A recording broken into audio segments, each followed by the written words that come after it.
Romanos capítulo 13.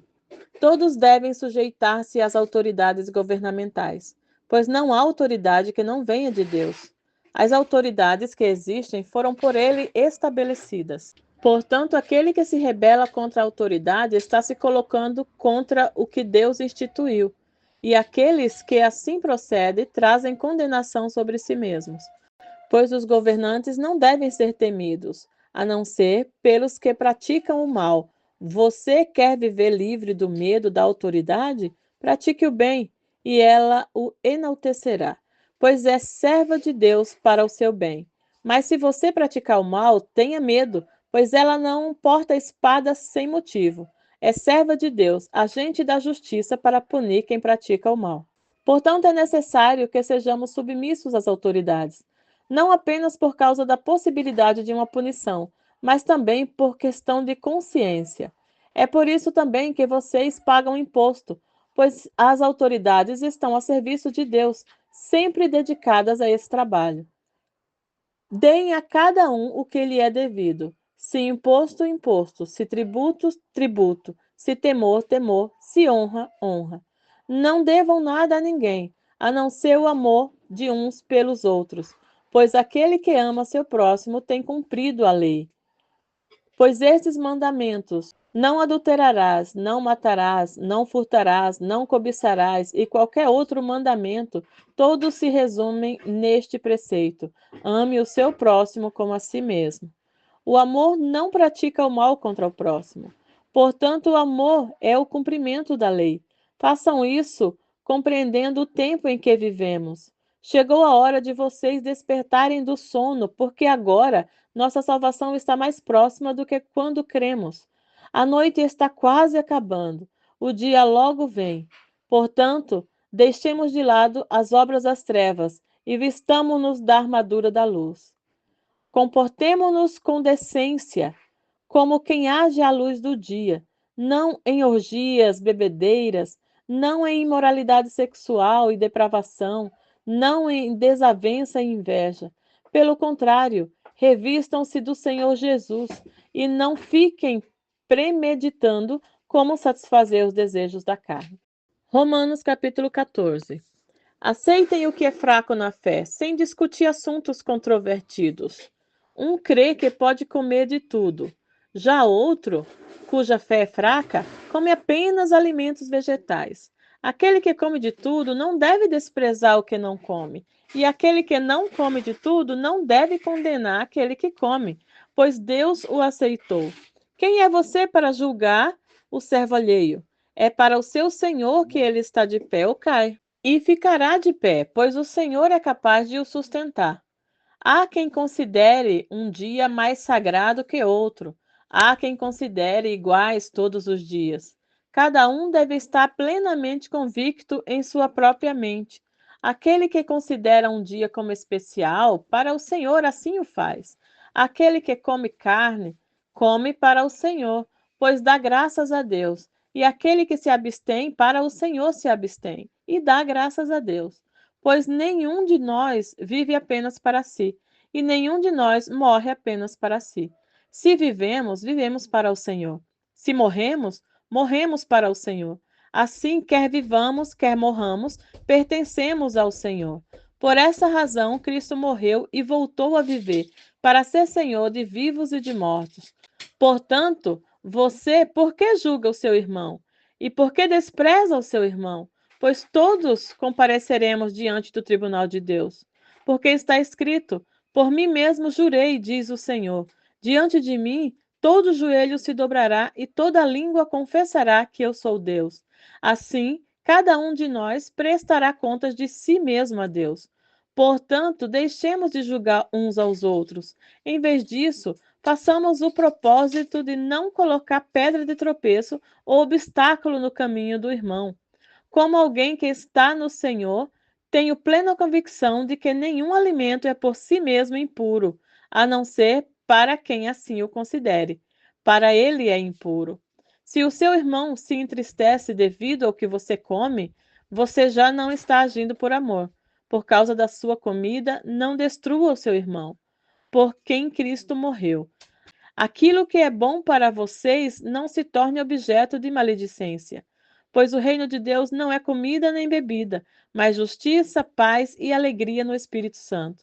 Aquele que assim serve a Cristo é agradável a Deus e provado pelos homens.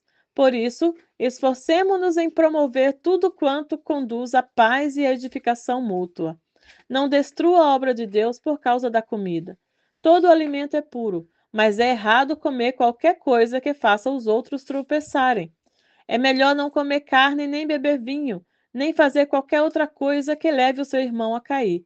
Assim, seja qual for o seu modo de crer a respeito dessas coisas, que isso permaneça entre você e Deus.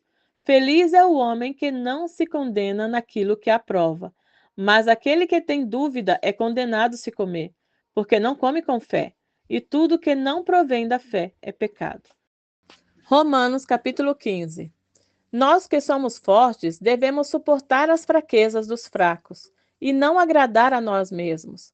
Cada um de nós deve agradar o seu próximo para o bem dele, a fim de edificá-lo, pois também Cristo não agradou a si próprio, mas como está escrito, os insultos daqueles que te insultam caíram sobre mim. Pois tudo o que foi escrito no passado foi escrito para nos ensinar, de forma que por meio da perseverança e de bom ânimo procedentes das Escrituras, mantenhamos a nossa esperança. O Senhor que concede perseverança e ânimo, dê-lhes um espírito de unidade, segundo Cristo Jesus, para que com um só coração, uma só boca, vocês glorifiquem a Deus e Pai de nosso Senhor Jesus Cristo. Portanto, aceitem-se uns aos outros, da mesma forma como Cristo os aceitou, a fim de que vocês glorifiquem a Deus. Pois eu lhes digo que Cristo se tornou servo dos que são da circuncisão, por amor à verdade de Deus, para confirmar as promessas feitas aos patriarcas, a fim de que os gentios glorifiquem a Deus por sua misericórdia, como está escrito: Por isso eu te louvarei entre os gentios, cantarei louvores ao teu nome. E também diz: Cantem de alegria, ó gentios, com o povo dele. E mais: Louvem o Senhor todos vocês gentios, cantem louvores a ele todos os povos. E Isaías também diz: Brotará a raiz de Jessé, aquele que se levantará para reinar sobre os gentios. Estes colocarão nele a sua esperança. Porque o Deus da esperança os encha de toda alegria e paz, por sua confiança nele, para que vocês transbordem de esperança pelo poder do Espírito Santo.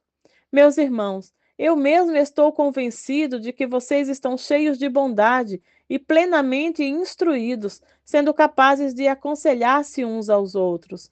A respeito de alguns assuntos, eu lhe escrevi com toda franqueza, como para fazê-los lembrar-se novamente deles, por causa da graça que Deus me deu, de ser um ministro de Cristo Jesus para os gentios, com o dever sacerdotal de proclamar o Evangelho de Deus, para que os gentios se tornem uma oferta aceitável a Deus, santificados pelo Espírito Santo.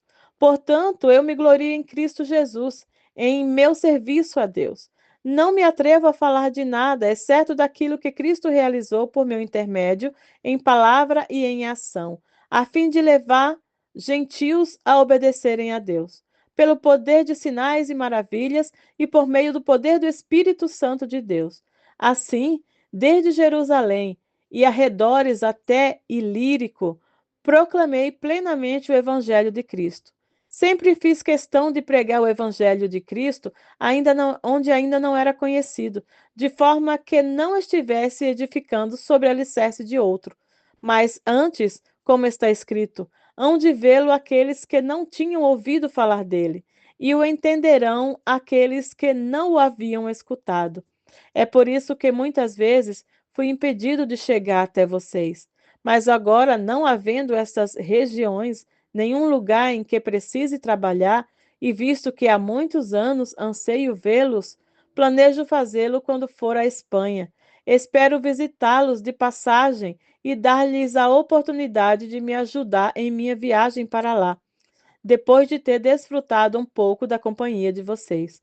Agora, porém, estou de partida para Jerusalém, a serviço dos santos, pois a Macedônia e a Acaia tiveram a alegria de contribuir para os pobres dentre os santos de Jerusalém. Eles tiveram prazer nisso e, de fato, são devedores a eles. Pois se os gentios participaram das bênçãos espirituais dos judeus, devem também servir aos judeus com seus bens materiais. Assim, depois de completar essa tarefa e de ter a certeza de que eles receberam esse fruto, irei à Espanha e visitarei vocês de passagem. Sei que quando for visitá-los, irei na plenitude da bênção de Cristo.